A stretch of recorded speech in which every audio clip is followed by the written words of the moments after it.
I have in my lifetime made 10 gardens, and wherever I go I plant two things for sure: rosemary and southernwood. Rosemary is one of my most favourite herbs. My children are sarcastic, they say I cure everything with it. But I have had very serious injuries, and merely bathing with rosemary has totally healed them. And it is just the greatest of the wonder herbs. It's very antiseptic. It is beloved by the bees and the butterflies. And it has such a lovely name, rosemary, rosmarinus, dew of the sea. As I seem to always be living by the sea, it does very well with me because it gets dew from the sea. And my other plant, southernwood, is one of the Artemisia family. And the Artemis was a great herbalist. What is beautiful about southernwood, it is the protector of women and the newborn infant. And I have done miracles with it, giving it to animals which are able to pass their young ones or their placentas. Give them a drink of southernwood and honey and ivy leaves, not the poison ivy of America, the climbing ivy of most of the other parts of the world. So every hospital had its garden growing these plants. Instead of their shelves and shelves of chemical medicines, there'd be so much less pain in the world and successful healing. And it's promised in the Bible. It says, I've given you the plants of the earth to heal you and to keep you healthy.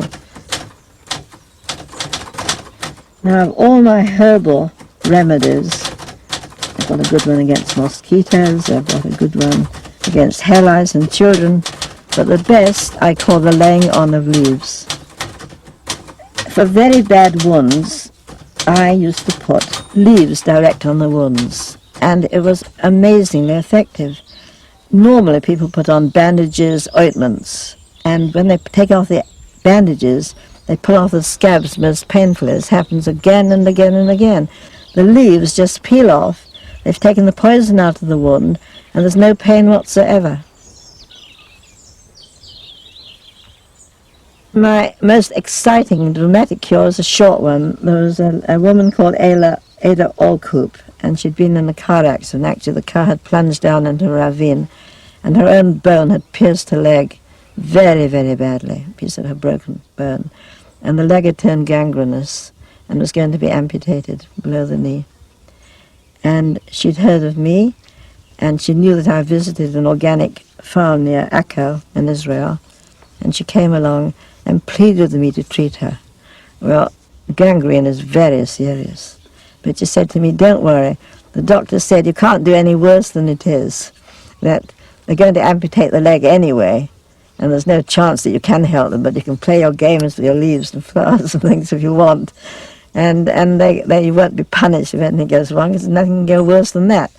So I said, all right, then I'll take it on, because in these gardens here are everything I want in abundance. Huge geranium leaves, huge nasturtium leaves, huge mallow leaves, and that's what we're going to cure you with.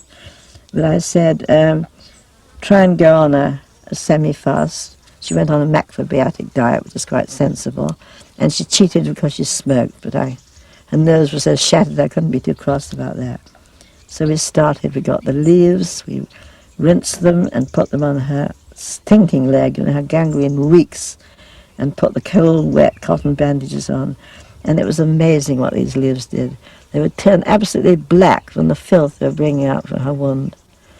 And slowly, slowly, she felt better, less smell coming out of her leg. And the cure was beginning to look really, really successful. But I couldn't continue there. I said, you'll have to carry on by yourself because I trust you to do it. You know how to do it. And so I didn't know the ending of it. But my daughter brought me the ending. She said, it's the talk of Jerusalem. You have cured Ada's leg of gangrene. And that was true.